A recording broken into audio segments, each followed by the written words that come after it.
Hola, bienvenido a los recursos de identidad. Mi nombre es Araya Armendáriz y me da mucho gusto que podamos compartir este espacio juntos.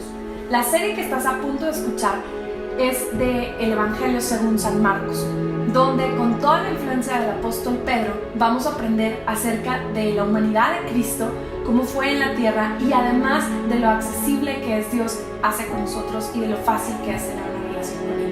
Te invito a que medites en Él, a que lo compartas y a que realmente lo disfrutes y pueda ser una bendición para ti. Además te recuerdo que nos puedes encontrar en nuestras redes sociales. Nos puedes encontrar en Facebook, en Twitter, en Instagram y en YouTube. En todos estamos como @identidadslp. Además nos puedes mandar un correo a identidadslp@gmail.com. Esperamos que lo disfrutes y que pueda ser una bendición. Que estés muy bien, hasta luego. Bienvenidos, me da mucho gusto estar aquí. Mi nombre es Gerardo, para los que no me conocen. Estoy muy emocionado por el estudio que estamos teniendo de Marcos. A medida que vamos avanzando, me queda claro cómo la Biblia cumple su propósito y cómo en verdad la Biblia está planeada para estudiarse de esa forma, verso a verso. Cada lección va ligada con la otra. Y el día de hoy vamos a abrir nuestra Biblia en Marcos capítulo 9. Vamos a comenzar donde nos quedamos la semana pasada, en el versículo 30. La semana pasada vimos a Jesús enseñarle a sus discípulos una lección acerca de la fe racional, de la fe lógica. Esta semana vamos a ver acerca de la humildad y acerca de lo que significa ser un discípulo de Jesús. El tema de la humildad en nuestra cultura, vamos a llamarle orgullosa, egocéntrica, egoísta, la humildad se ve como algo negativa. O sea, estamos acostumbrados a decirle a la gente, no es que tú eres muy humilde, cuando es alguien que no tiene dinero o es alguien de escasos recursos. No, es que es una persona muy humilde. Y lo relacionamos con alguien que le falta recursos o que le falta oportunidades. La humildad no se considera una virtud, desafortunadamente.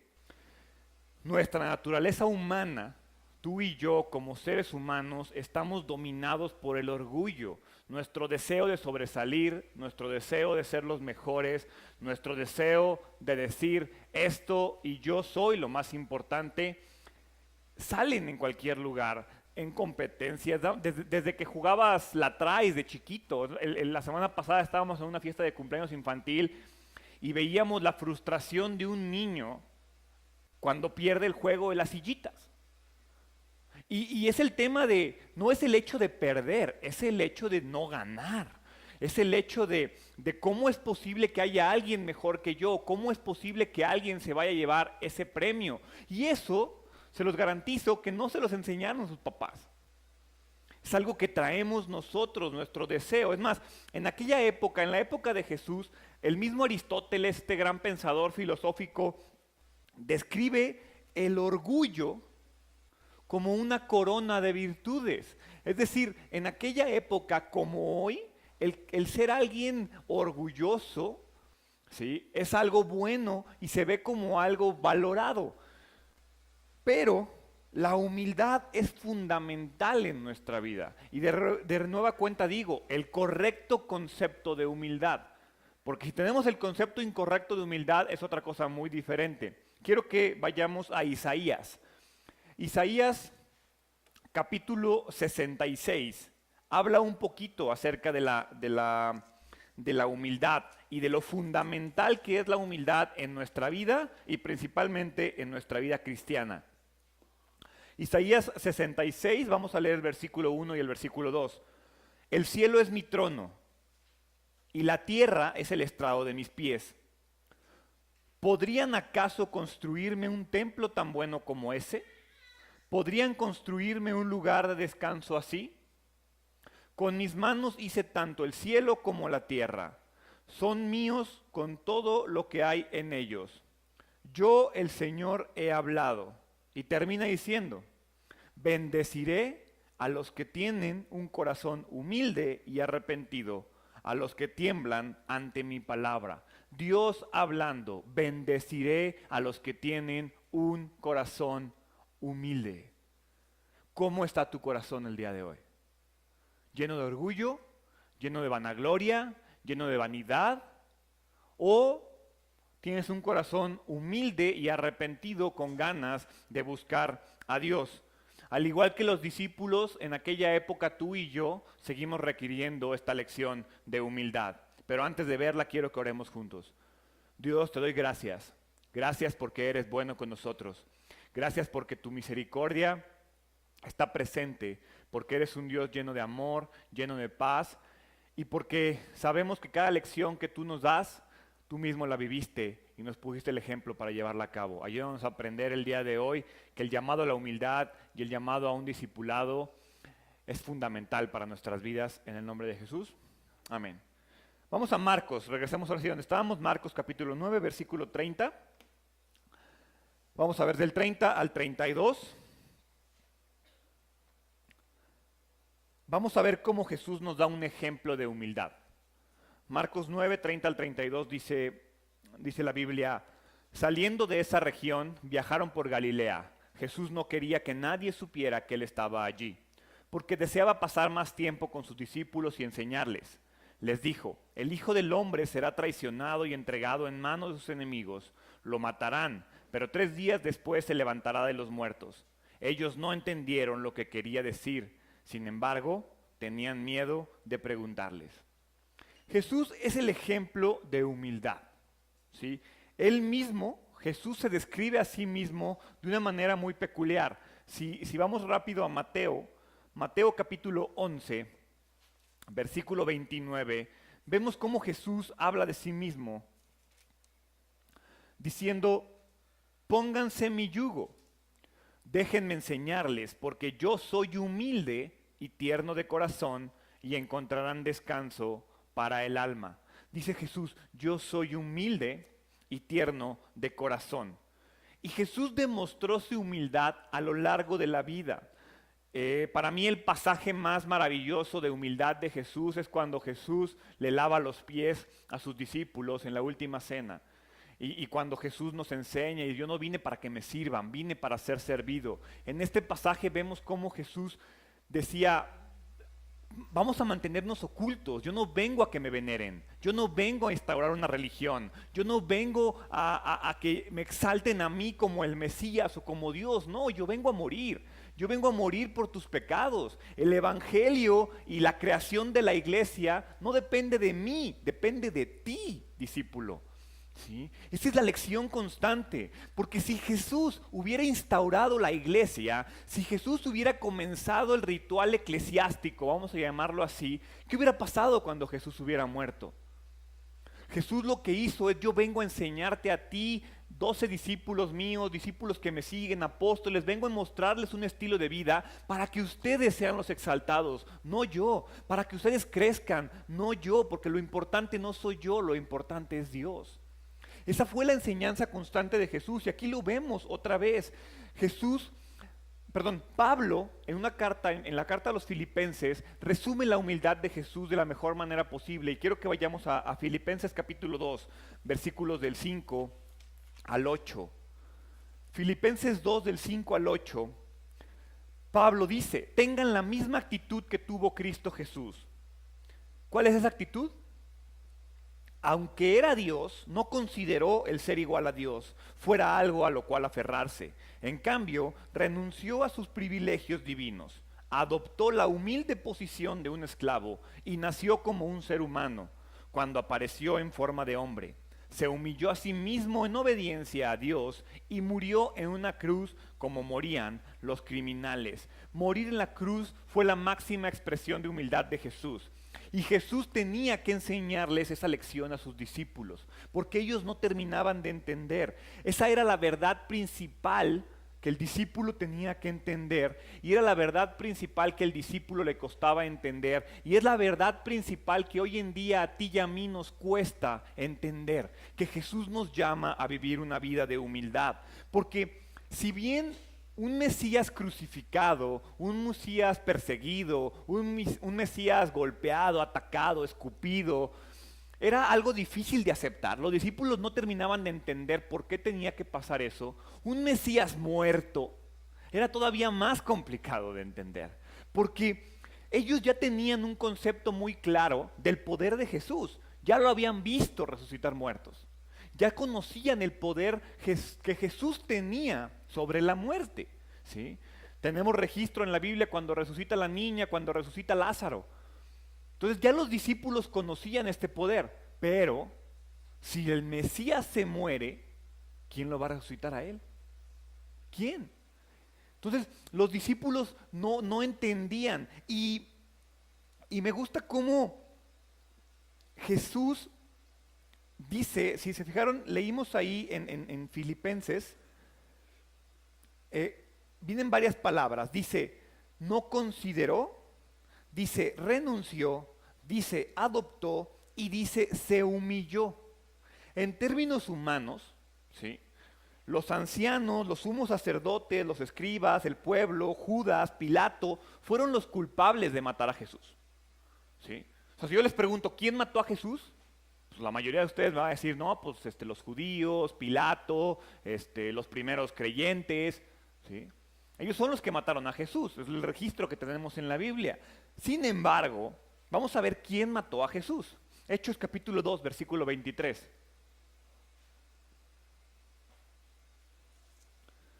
Hechos 2, 23. Dice, pero Dios sabía lo que iba a suceder y su plan predeterminado se llevó a cabo cuando Jesús fue traicionado. Con la ayuda de gentiles sin ley, ojo, con la ayuda de gentiles sin ley, ustedes lo clavaron en la cruz y lo mataron. Tú y yo matamos a Jesús, pero el actor intelectual de la muerte de Jesús es Dios. Dios mató a Jesús. Dios envió a su Hijo. El plan intelectual fue Dios. Nada salió de control cuando Jesús murió. Y esa era una verdad muy difícil de comprender para los discípulos. Y es difícil de comprender para ti y para mí, que ya conocemos el desenlace y que ya sabemos el desenlace de la historia. Imagínate para los discípulos que apenas estaban conociendo las cosas. Los discípulos no solo tenían que lidiar con la idea de que Jesús iba a morir, tenían que lidiar con la idea de que Jesús iba a resucitar. Y ellos preguntaban, ¿quién lo va a resucitar? Por lo tanto, no entendían y tuvieron miedo de preguntar. Porque fíjate cómo el problema no es que no entiendan el concepto. El problema de los discípulos es que tienen miedo de preguntar. ¿Te ha pasado? ¿Te ha pasado que que no entiendes algo, que estás leyendo la Biblia, que estás estudiando la Biblia, que estás escuchando una predicación? La escuchas, te llama la atención, no la comprendes del todo, pero tu orgullo y tu falta de humildad te detienen de levantar la mano y preguntar. Y no digo que aquí se pongan a hacer las preguntas, pero en un grupo de estudio, al final de la predicación, entre semana, no tenemos un concepto claro de lo que Dios está diciendo en nuestras vidas, tenemos dudas y nuestro orgullo y nuestra falta de humildad nos limitan para preguntar. Los discípulos pasan por eso y pasaron por eso de la misma manera que tú y yo lo hacemos, porque el preguntar, no les voy a decir que siempre trae una respuesta. Me han hecho muchas preguntas a mí que yo tal vez digo, hijo, la verdad no tengo una idea clara, lo que dice la Biblia es esto y yo creo esto. No todas las preguntas van a ser respondidas. Es más, hay veces que el no revelarnos un misterio o esa falta de comprensión que tenemos de algo es para que nuestra propia fe no caiga, ¿sí? Quiero que leamos rápido Lucas 9:45. Lucas 9:45 dice, sin embargo, ellos no entendieron lo que quiso decir. El significado de lo que decía estaba oculto de ellos, por eso no pudieron entender y tenían miedo de preguntarle.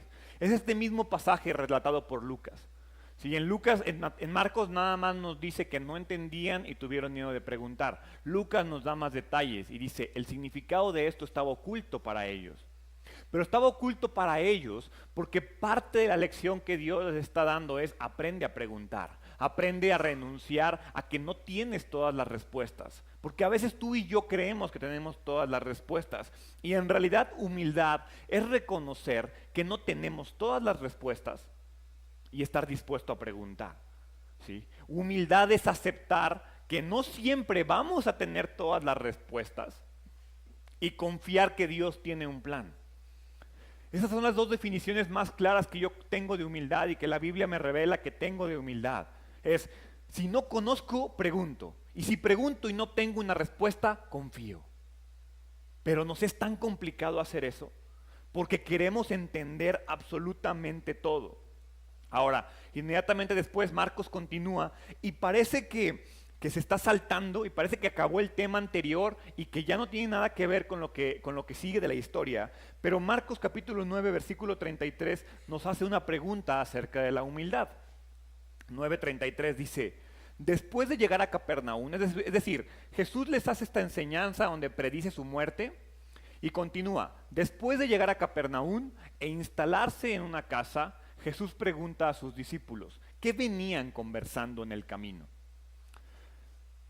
Esta pregunta de Jesús a los discípulos resalta 4 efectos negativos acerca del orgullo y 4 efectos negativos acerca de la falta de humildad. ¿Sí? Si leemos el versículo 34, nos dice cómo el orgullo destruye la unidad. El orgullo es el elemento principal que destruye nuestra familia, es el elemento principal que destruye nuestra casa, que destruye nuestras iglesias, que destruye nuestra ciudad. ¿Sí? Y lo vemos aquí, es bíblico. El orgullo destruye la unidad. Marcos 9:34 dice, pero no le contestaron, porque venían discutiendo sobre quién de ellos era el más importante. Es decir, piensa, Jesús les está hablando de que Él viene a morir por ellos, de que Él viene a morir y resucitar, y ellos están pensando quién es el más importante. No puede haber una verdadera unidad entre gente orgullosa, porque solamente las personas humildes aman. El éxito de una relación es el amor. Pero si tú tienes orgullo en tu relación y tú quieres ocupar el lugar más importante en la iglesia, en el trabajo, en tu casa, en tu familia, donde sea, si tú quieres y tú le metes orgullo a cualquier relación, la relación se va a destruir. Porque el éxito o fracaso de una relación depende de la cantidad de amor.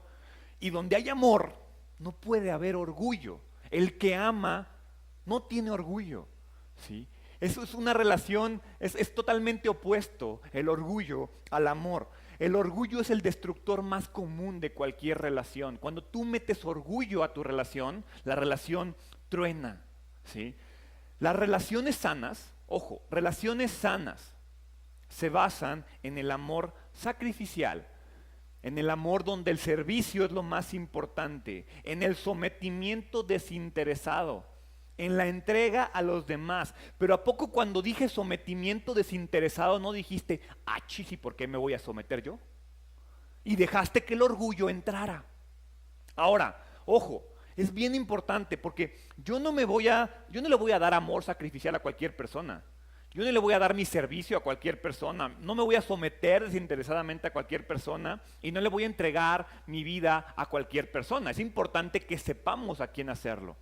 ¿Sí? Y es importante que nos demos cuenta que la otra persona está dispuesta a hacer lo mismo por ti. Por eso muchas veces, Sari lo ha dicho, yo se los he dicho, el éxito de nuestro matrimonio en este tiempo que llevamos juntos es que tanto yo como ella amamos más a Dios que a la otra persona. Porque es mi amor por Dios el que me hace decir, ni modo, apechugo esto. Es el amor de ella por Dios el que hace que ella diga, pues así es mi marido, ni modo, así lo amo. ¿Sí? Porque ponemos en su lugar correcto las cosas. Pero si los dos no tienen eso en la mente, pues tal vez tu orgullo, tal vez tú decides amar como dice aquí, sacrificialmente, sin orgullo, desinteresadamente. Pero si la otra persona mete el orgullo, ¿qué crees? Ya valió. Por eso las relaciones son de dos. Y si tú piensas en tu relación con Dios, es lo mismo. Dios nunca le va a meter orgullo a su relación, ¿eh? Ojo. Pero ¿qué crees? Tú y yo sí. Tú y yo sí le metemos orgullo a nuestra relación con Dios. Y entonces, ¿qué pasa? Tú y yo echamos a perder nuestra relación con Dios. No es Dios. Dios siempre está dispuesto a tener una relación con nosotros. Pero cuando tú y yo metemos nuestros intereses primero que su gloria, nuestros intereses primero que nuestro amor, nuestros intereses primero que su voluntad, entonces como que ya no nos gustan las cosas y empezamos a tronar. El orgullo se centra en el ego personal y es indiferente a otros. Eso es lo que pasa. Porque en el orgullo yo soy lo más importante. En una relación sana, la otra persona es la más importante. Dios es lo más importante. El versículo 35 nos dice que el orgullo, además de echar a perder la unidad, además de echar a perder cualquier relación, el orgullo echa a perder nuestro honor. 9:35. Jesús se sentó y llamó a los 12 discípulos y les dijo: quien quiera ser el primero debe tomar el último lugar y ser el sirviente de todos los demás. Irónicamente, el orgullo impide a las personas obtener el honor que buscan. Y si no, piensa en el crédito de la oficina. Y si no, piensa en tu jefe que se echa tus éxitos y se los cuelga a él de medallas. Y si no, piensa en esas personas orgullosas que todo el mundo habla a espaldas de ellos. Uy, ahí viene. Ya sabes. Y entonces sí, parece que están siendo honrados, pero las cosas caen por su propio peso. Si tú buscas ser honrado, ¿sí? Si tu deseo o lo que vas a hacer es para recibir honra y gloria, lo más probable es que termines siendo humillado. Sin embargo, si tú eres el que trabaja, el que se esfuerza, el que está tras bambalinas, ¿sí?, vas a ser recompensado. Pero aquí hay una parte bien interesante, porque seguro alguien va a levantar la mano y va a decir: no es cierto, Gerardo, yo llevo 20 años trabajando atrás de mi jefe y nomás sigo aquí sentadote y nomás no recibo el honor que la Biblia me promete. Pues sí, hay veces que así pasan las cosas, pero la recompensa y la honra a veces no van a llegar en ese momento. Y un ejemplo que siempre les digo es: si tú estás siendo humillado, golpeado y atacado en tu trabajo, ¿qué haces ahí? Ahora, no se trata de que mañana el lunes renuncian. No, busquen un trabajo, ya que tengan otro se salen. Luego van a decir: no, es que el pastor me hizo que renunciara del trabajo. No. El honor está reservado para los humildes. Y piénsalo de esa manera. O sea, en cualquier lugar, en cualquier ámbito, esa persona que se esfuerza, esa persona que trabaja, probablemente no recibe el reconocimiento y todos los reflectores. ¿Sí? Pero tú sabes que esa persona es importante. Alguna vez discutía de fútbol con unos amigos, ¿no? Y hablábamos de Messi, Ronaldo y todo esto, y quién es el más fregón y todo, ¿no? ¿Sí? Y un amigo dice: ¿sabes qué? No, es que el más importante era el medio de contención, Iniesta y Xavi. Quitas a esos dos y el equipo se cae. Pero ¿quién le celebra algo a esos dos hombres que están ahí trabajando y trabajando? No, el que mete los goles es el importante. El que recibe las honras es el importante. Pero en realidad, el importante es el que trabaja, el que sirve, el que se encarga. Pero lo más importante ahí es que tú y yo tenemos que ser humildes, lo suficientemente humildes para decir: no me importa que no me reconozca el mundo. Me importa que me reconozca Dios. Y me importa que mi trabajo sea reconocido y recompensado por Dios. Porque si tú buscas los elogios, la afirmación, la exaltación de los hombres, vas a perder la verdadera recompensa. Tal vez vas a recibir los elogios, la aceptación de la gente, pero es todo lo que vas a obtener. La recompensa eterna, la exaltación eterna, el honor eterno de nuestro Dios, no lo vas a recibir. Entonces ya vimos que el orgullo destruye las relaciones, el orgullo destruye nuestro honor. El orgullo rechaza a Dios. Y ojo, el orgullo es la principal causa del rechazo humano hacia Dios. 9:36 y 37 dice: entonces puso un niño pequeño en medio de ellos y tomándolo en sus brazos les dijo: todo el que recibe de mí, todo el que recibe de mi parte a un niño pequeño como este, me recibe a mí. Y todo el que me recibe, no solo me recibe a mí, sino también a mi Padre, quien me envió. A veces les digo que parece como que de la nada Dios saca algo así como que, o Jesús parece que mete cosas en medio de la nada. Pero la realidad es que los niños pequeños se pueden comparar con los creyentes. Un creyente, ojo, un creyente verdadero sabe que él no ha logrado nada. Un creyente verdadero sabe que no ha cumplido nada. Un creyente verdadero sabe que no tiene ningún poder, que no tiene ningún honor, que no se merece absolutamente nada, sino que es débil, dependiente e incluso rechazado. Un niño es más o menos igual. O sea, un niño pues no se ha ganado nada, recibe las cosas pues porque es un niño, ¿sí? Un niño en aquella época, en la época que está escrita la Biblia, era rechazado. Los rabinos consideraban que era inútil enseñarle el Torah a niños menores de 12 años, porque consideraban que no tenían la capacidad de entender las cosas de la manera correcta. Entonces, cuando Jesús agarra a un niño y lo compara con ellos, se trata de que lo que les está diciendo es no rechacen a los creyentes, no rechacen a los niños, porque cuando tú rechazas a un niño, dice Jesús, es como si me rechazaras a mí. La manera en la que tú y yo tratamos a los creyentes es la manera en la que tratamos a Cristo. ¿Cómo vamos a mostrarle amor a un Dios que no podemos ver? ¿Cómo vamos a mostrarle amor a un Dios que no podemos tocar? La única manera de mostrarle amor a un Dios que no podemos ver y tocar es dándole amor y dándole tiempo y dándole servicio a sus criaturas, a nuestro prójimo. Es la única manera. Entonces no me importa si ustedes me dicen, no, Gerardo, es que yo amo a Dios con todo mi corazón. Porque mi pregunta va a ser, ¿y cuánto sirves? ¿Cuánto tiempo de tu vida la pones al servicio de los demás? Y el tiempo que me des es el verdadero tiempo que le dedicas a Cristo. Es el verdadero tiempo que le dedicas a Dios y a mostrarle su amor. ¿Cómo te va con eso? ¿Qué tanto amas a Cristo? ¿Sí? Porque imagínate que vas a llegar con Cristo al final de los tiempos y entonces Cristo te va a preguntar, ¿cuánto me amaste?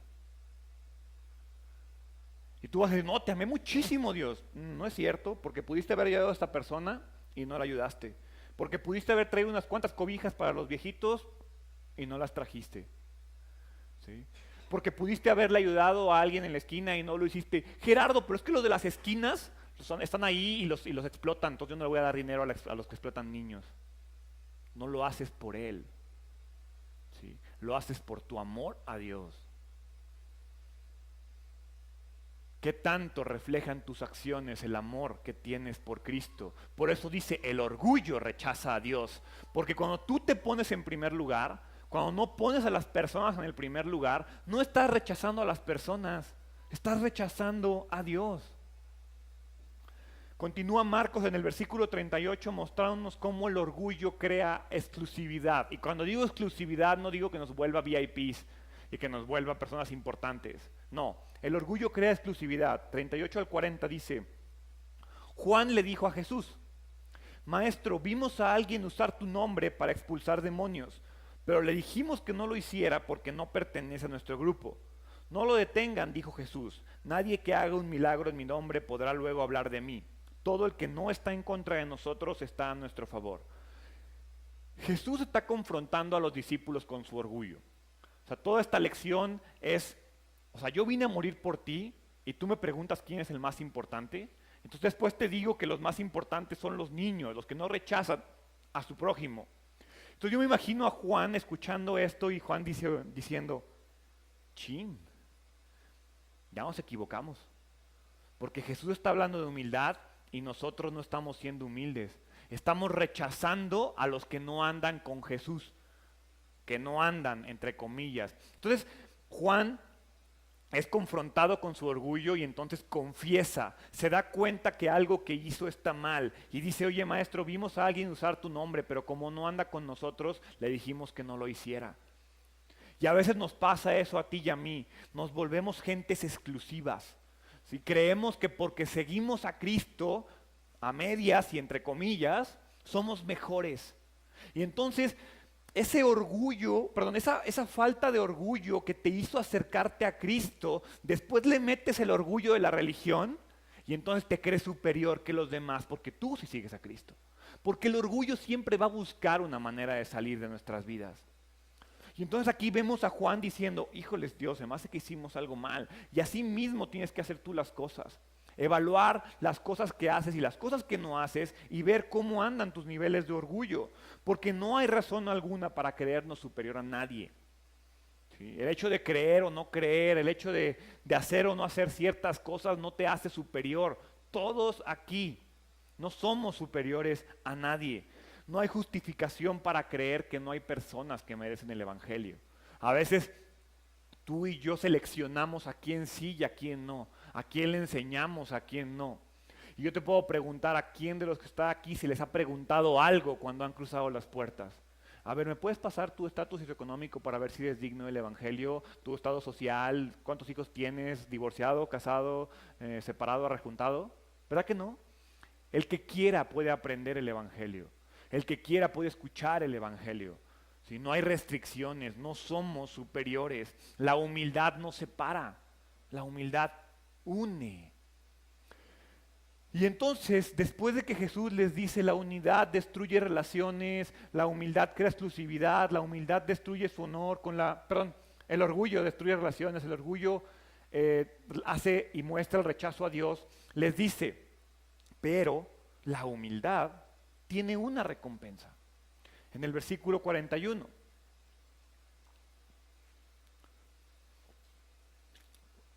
9:41 dice, si alguien les da a ustedes incluso un vaso de agua porque pertenecen al Mesías, les digo la verdad, esa persona será ciertamente recompensada.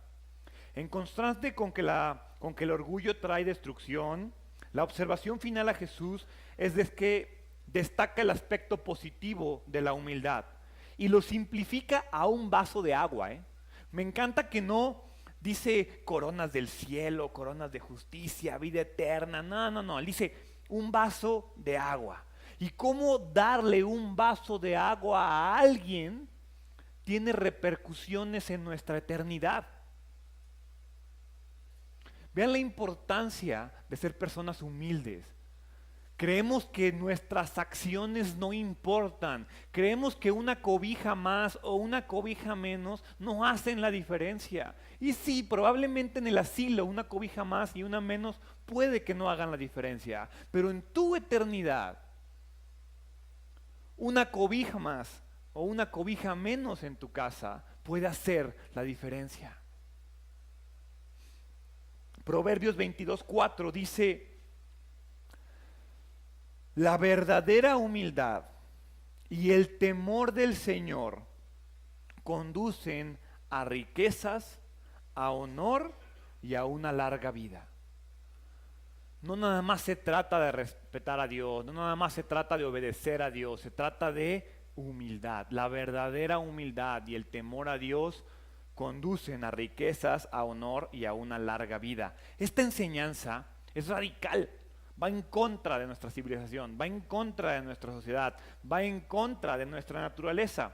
Sin embargo, si esto de la humildad es radical, lo siguiente que vamos a leer para mí es una de las enseñanzas más radicales que Jesús tiene para nosotros. Es más, la leemos y la decimos hasta está muy exagerado, ¿sí? Es una porción única en la Biblia, ¿sí? Y usa términos gráficos, actos dramáticos, tiene adversidad, tiene amenazas y Jesús usa este emblema, Jesús usa este estandarte radical para llamar nuestra atención, porque lo que va a enseñar es importante. Ahora, cuando yo digo radical, hay dos significados que tú y yo podemos tener. El primero y el más común, cuando yo le digo es que es una persona muy radical, pensamos que es fanático, que es revolucionario, que es rebelde, que es necio, que es terco, que es severo. Pero radical también tiene que ver con que es algo básico, fundamental, viene de raíz. ¿sí? Radical viene de fundamental. Entonces, hoy vamos a ver un llamado radical, pero no un llamado radical porque esté loco, sino un llamado radical porque es elemental y fundamental en tu vida y en la mía. Hoy en día, desafortunadamente, en muchos lugares se predica un evangelio muy superficial, ¿sí? Y me gusta porque probablemente este es de los pasajes que mucha gente se salta, pero yo no me lo puedo saltar porque dije que íbamos a predicar verso a verso. Entonces tengo que pasar por este pasaje, ¿sí?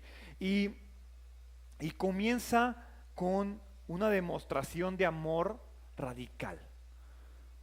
Marcos 9:42 comienza diciendo: si tú haces que uno de estos pequeños que confían en mí caiga en pecado, sería mejor que te arrojaran al mar como una gran piedra de molino atada al cuello. ¿Sí ven el amor ahí? ¿No? Muy claro, si tú haces que uno de estos pequeños que confían en mí caiga en pecado, sería mejor que te arrojaran al mar con una gran piedra de molino atada al cuello. ¿Dónde está el amor ahí? Jesús nos manda a amar a los demás. Jesús nos manda a amar a los creyentes, a los no creyentes, con una sola finalidad. La razón de que tú y yo amemos a alguien y la mejor manera de mostrarle a alguien nuestro amor es evitar que esa persona caiga en pecado. Yo prefiero que uno de ustedes me deje de hablar porque le confronté con su pecado a sonsacarle el pecado a alguien. Muestra más amor el decirle a alguien que está haciendo mal las cosas que el mantener una relación basada en un pecado, ¿sí? Dios siempre ha sido protector de su pueblo. En este pasaje, el amor se demuestra en advertirle a alguien que su eternidad está en riesgo por su manera de vivir. Por eso es un amor radical. Porque con cuánta confianza vas con alguien que amas y le dices estás mal. Eso que haces, eso que dices, eso que piensas, estás mal. Y no lo digo yo, lo dice Dios. Esa forma en la que vives está mal. Pero no lo hacemos por ir y decir, yo tengo la respuesta. No, lo hacemos porque nos amamos tanto que lo queremos ver en la eternidad con Dios. Jesús nos está diciendo que es mejor una muerte horrible que hacer que un cristiano peque. Es mejor que tú murieras a que tú provoques que alguien peque. Pero así no vemos las cosas. Eso es lo radical de esta enseñanza. Jesús nos está llamando a un tipo de amor justo que nunca va a ser causa del pecado de alguien. ¿Cómo hacemos pecar a alguien tú y yo? Hay 4 maneras en las que tú y yo hacemos pecar a alguien. Primera, tentación directa. Vente, compa, vamos a hacer travesuras. ¿Sí? Esa es la más común. Cuando tú invitas a alguien y vente, vamos a portarnos mal. La mayoría de los que están aquí yo sé que no son así. No. Entonces no nos voy a detener mucho ahí. Ya la conocemos. La segunda manera es la tentación indirecta. ¿Cuál es la tentación indirecta? Es cuando tú, por falta de atención, por falta de afecto, por falta de perdón, por ponerle altas expectativas a alguien, provocas que ese alguien peque. ¿Sí? Es decir, tú no lo invitaste a pecar, pero tampoco estuviste atento a que esa persona no pecara. Gerardo, es que mis hijos son como ¿Cuánto tiempo pasas con ellos? ¿Cuánto tiempo te dedicas a que tus hijos no pequen? Porque el hecho de que no les digas, ve y pórtate mal, no quiere decir que tu falta de atención no provoque que se porten mal. Y no nada más pongo el ejemplo con los hijos porque es el más claro, ¿sí? Pero el hecho de que tú no le des la atención a tus amigos, a tus familiares, a tu gente querida, puede provocar que esas personas pequen. La tercera forma, es dando el ejemplo del pecado. Si tú vas por el mundo pecando, pues eres de los que dicen, véanme, síganme, se puede pecar, se puede hacer lo que uno quiera. Entonces, a través de tu ejemplo puedes llevar gente al pecado. Y la cuarta manera es no alentando a los demás a que no pequen. Es decir, cuando tú ves a alguien pecar, alguien que dices amar, sí, porque quiero reducirlo a ese mundo primero, porque no te vas a ir por el mundo señalando el pecado del que está al lado. Te vas a terminar golpeado en la calle. Y párate en un bar, bola de pecadores, a ver cómo te va. Pero sí puedes buscar a la gente que te importa y la gente que está teniendo detalles incorrectos en su vida y decirles, brother, estás mal. Y no estás mal porque yo digo, estás mal porque Dios dice, yo también estoy mal. ¿Sí? Ahí entra también la humildad. Pero cuando tú no le dices a alguien que está pecando, ¿qué estás haciendo? Alentando su pecado. Y te haces responsable de su pecado. Entonces el amor radical es amar a alguien tanto que estás preocupado por su eternidad. ¿Cómo están tus niveles de amor? ¿Qué tanto te preocupa la eternidad de esas personas que dicen amar, que dices amar? La segunda cosa es una pureza radical. ¿Qué es una pureza radical?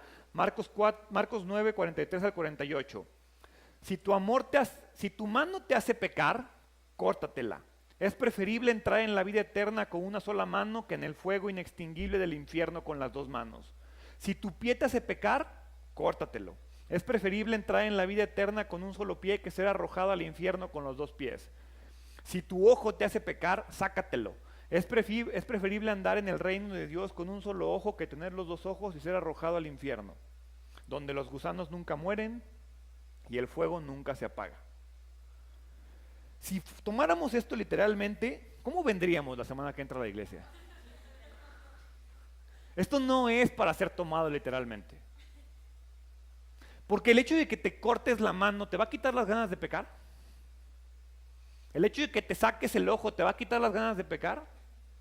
Yo creo que pecamos más cuando cerramos, con lo que nos imaginamos. El problema del pecado está en nuestra mente, el problema del pecado está en nuestro corazón. Entonces, tampoco creo que Dios quiera que te arranques el cerebro y te saques el corazón. No va por ahí, ¿sí? Si el corazón de alguien es impuro, va a provocar que los demás pequen. Esto está hablando y es una relación muy directa con el tema del cuerpo de Cristo. ¿Sí? Es un tema de, tú no provoques que tu mano haga pecar a alguien más. Con tu vida no lleves a alguien más a pecar. Y ojo, si alguien en tu vida te está influenciando al pecado, ahí sí, córtalo, sácalo. ¿Sí? No le hace bien a esa influencia de esa persona en tu vida. Por eso Jesús exige algo tan radical, algo tan severo con el pecado, porque el hecho de que Jesús use las manos, los pies y los ojos está haciendo que es una analogía completa. Cuando dice las manos, Jesús está preocupándose por lo que tú y yo hacemos. Cuando habla de los pies, Jesús está preocupándose por hacia dónde vamos. ¿Sí? Y cuando habla de tus ojos, Jesús está preocupando por qué estás viendo, qué estás estudiando, qué estás dejando que las cosas, qué estás dejando que entre a tu vida. Jesús no busca condenarnos. ¿Sí? Jesús, bueno, más bien Dios no te creó para llevarte al infierno. Jesús no se divierte llevándonos al infierno. No nacimos para ser condenados, no nacimos para ser llevados a la autoflagelación y estarnos quitando los pies y las manos. No, ¿sí?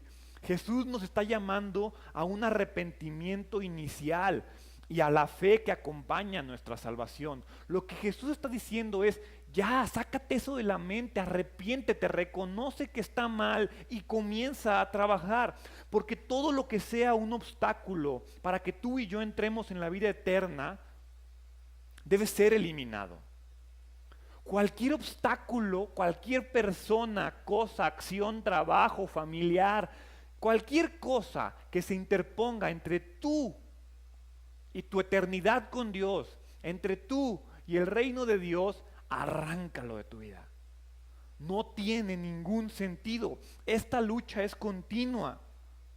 La salvación eterna parte de un corazón que busca la justicia.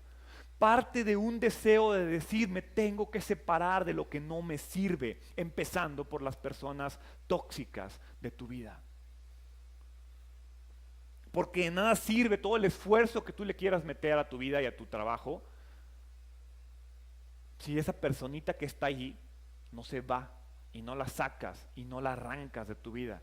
Pero a veces es más común que esa personita te arranque a ti de donde debes de estar. Jesús exige una acción radical y severa contra todo lo que obstaculice nuestra santidad. Y de nuevo, cuando digo santidad, no estoy hablando de una aerolita, no estoy hablando de eso. Santidad es estar separado, es permanecer alejado del pecado. Cualquier cosa que te haga pecar, arráncalo de tu vida. Y el ejemplo es radical, sí. Usa el flagelarnos y quitarnos las manos y los ojos como un ejemplo radical, porque es una enseñanza esencial en nuestras vidas. Debemos aprenderlo. Después habla de un sacrificio radical. Marcos 9:49 dice, pues cada uno será probado con fuego. Algunas Biblias, algunos manuscritos agregan en ese mismo versículo, será salado con sal. Es decir, dice, pues cada uno será probado con fuego y será salado con sal. Cada vez que la Biblia junta estos dos términos, la sal y el fuego, se relaciona con sacrificios en el Antiguo Testamento.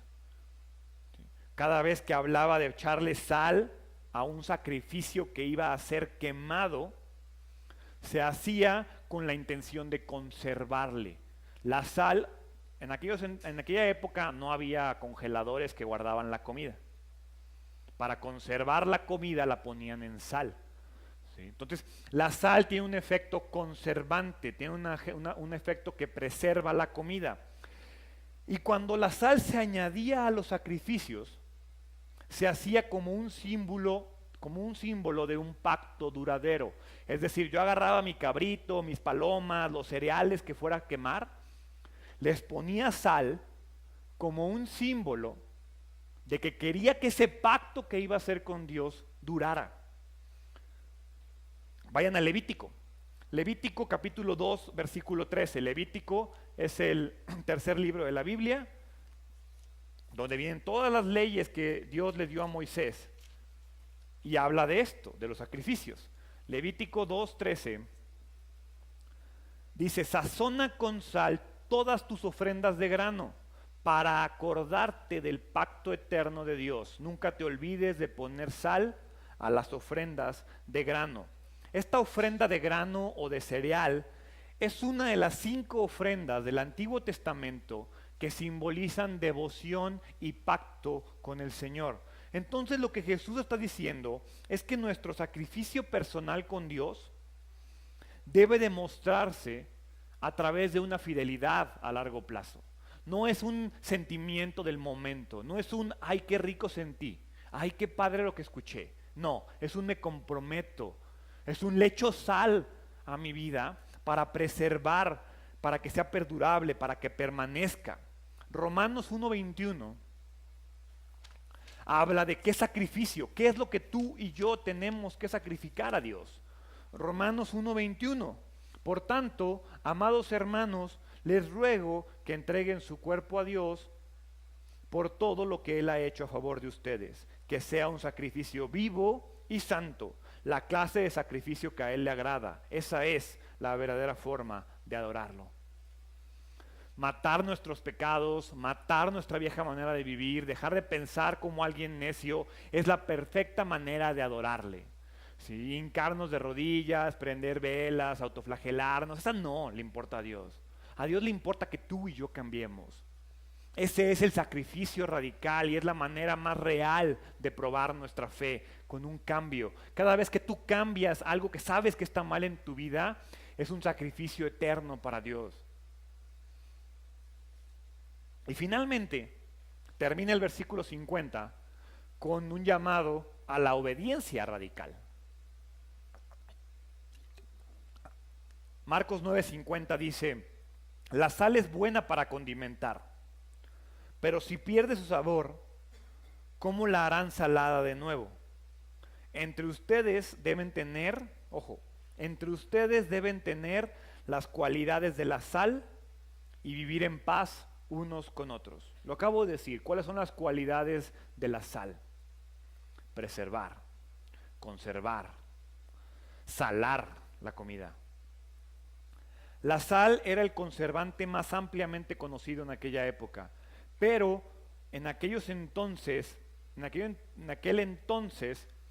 cuando tú sacabas sal principalmente del Mar Muerto, así que hasta la fecha es el mar más salado de la tierra, pasaba que cuando sacabas la sal estaba contaminada con yeso. Entonces esa sal era insípida. Esa sal no servía. La sal por sí misma es uno de los elementos más químicamente estables. Es muy complicado que tú puedas alterar la sal. La sal se altera por su propia naturaleza, pero la sal no se degrada con facilidad, ¿sí? Hoy en día ya venden hasta piedras de sal para hacer cocinas, para cocinar con ellas, porque no se degradan, porque permanecen. Entonces, cuando las placas tectónicas se juntan y atrapan mar, lo que pasa es que cuando se evapora el agua quedan piedras y rocas de sal. De ahí sale el agua, de ahí salen las minas de la sal. Y pueden estar ahí mucho tiempo porque son estables y no se degradan. ¿Y qué está diciendo Dios? Tengan las cualidades de la sal. Sean estables, no se degraden. Porque si te vuelves insípido, te vuelves inútil. Ese es el llamado radical. ¿Qué tan insípida es tu fe? O tu fe es evidente que por donde vas caminando vas salando la vida de las demás personas. Tener las cualidades de la sal es obediencia radical, es tener una vida santa conservada por la justicia. Es alguien que permanece estable, es alguien que no se degrada, es alguien que no falla a la primera. La sal es un elemento fundamental y dice la Biblia que tú y yo somos la sal del mundo. El versículo 50 ahí de Marcos termina. Después de decirte que tengas las cualidades de la sal, dice: vivir en paz unos con otros. Y entonces yo te pregunto, ¿quién de aquí quiere vivir en paz?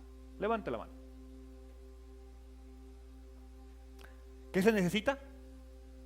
Humildad, número 1. ¿Quieres vivir en paz? ¿Quieres relaciones sanas? ¿Quieres relaciones eternas? ¿Quieres relaciones perdurables? Bájale a tu orgullo. Deja de creerte lo más importante, porque no lo eres, no lo somos. Pon a la otra persona en primer lugar. Y pon a Dios todavía, perdón, más bien, pon a la otra persona en segundo lugar. Y pon a Dios en el primero. Cuando tú te reconoces como lo segundo de tu vida, ahí comienza la paz. La segunda manera de tener paz unos con otros es a través del discipulado radical. Esto que acabamos de ver es a través de un amor radical, de un sacrificio radical, de una obediencia radical. Jesús no te está llamando a sufrir, a flagelarte, a llorar. No, Jesús nos está llamando a tener paz, a tener tranquilidad, a tener humildad. Cuando tú y yo participamos con humildad y nos dejamos discipular por Dios, las cosas cambian. Cuando tú y yo metemos nuestro ego a la vida, las cosas se ponen complicadas. Porque Dios tiene una manera tan bonita de mostrarnos y confrontarnos nuestro orgullo. ¿Verdad que está bien padre? Cuando Dios te da una cachetada guajolotera por orgulloso. Tú y yo, en el momento en que le entregamos nuestra vida a Jesús, nos volvemos la sal de la tierra. nos volvemos la única influencia eterna en la vida de las demás personas. A Jesús le importa tu eternidad. A Jesús le importa mi eternidad. A Jesús no le importa mi carácter, a Jesús no le importa mi comodidad. A Jesús le importa mi carácter. El carácter que me va a llevar a la eternidad con Dios. Porque yo no fui creado para ser condenado, fui creado para vivir eternamente con mi Dios. Para eso fui creado. Por eso no me importa tener el éxito financiero, por eso no me importa tener el mejor trabajo del mundo, por eso no me importa tener la familia más bonita del mundo. Gerardo, ¿cómo es que no te importa eso? No, me importa a Dios. Y yo sé que si yo le doy mi vida a Dios, lo radical, lo fundamental y lo esencial es que Él se va a hacer cargo de mi trabajo. Él se va a hacer cargo de mi familia. Él se va a hacer cargo de mis necesidades. Porque Él puede más que yo. Si tú ya estás cansado de intentar vivir una vida en paz con los otros, de intentar vivir una vida en paz contigo y no lo logras, y no lo logras, y fallas, es momento de que con humildad reconozcas y digas, no puedo. No puedo. No está mal decir, no puedo. Y entonces te sometas, te sacrifiques, obedezcas, ames de la manera radical en la que Jesús se vino a someter, a obedecer, a sacrificarse por ti y por mí. La pregunta es, ¿aceptas su sacrificio? Porque ni siquiera es a ver qué pasa. No, es ya lo hizo. Él ya se sacrificó. Él ya se entregó. Él ya obedeció. ¿Por qué no cierras tus ojos? Y quiero que pienses eso. Si ya estás cansado, si ya estás harto, si ya no sabes qué hacer, es momento de voltear con Dios y decirle, no puedo más. Y no está mal decir no puedo más. Dios, perdóname porque he dejado que mi orgullo se interponga en nuestra relación, porque he dejado que mi orgullo se interponga en mi eternidad, porque he permitido que el orgullo destruya mis relaciones, mi trabajo, mi familia, porque no estoy donde debería de estar, porque mi orgullo me lo ha evitado. Gracias, Dios, porque me das una segunda oportunidad. O tal vez ya es la tercera, la cuarta, o no sé cuál oportunidad es, pero aquí estoy, de nueva cuenta, con humildad, dispuesto a amar, a sacrificarme, a obedecer radicalmente, a entender que no es acerca de mí, sino de ti, que en el momento en el que yo soy el segundo de mi vida, las cosas se vuelven verdaderamente importantes y eternas. Ayúdame a concentrarme en mi eternidad. Ayúdame a verte a ti y dejar de verme a mí. Me arrepiento, Padre, de mis pecados, de mi necedad, de mi terquedad, de mi vanidad, de mi orgullo. Perdóname, Dios. Ya estoy cansado y hoy me entrego, hoy me arrepiento, hoy me presento rendido ante ti, con ganas de conocerte de una nueva manera y tener una nueva forma de vivir. La forma en la que tú quieres que yo viva.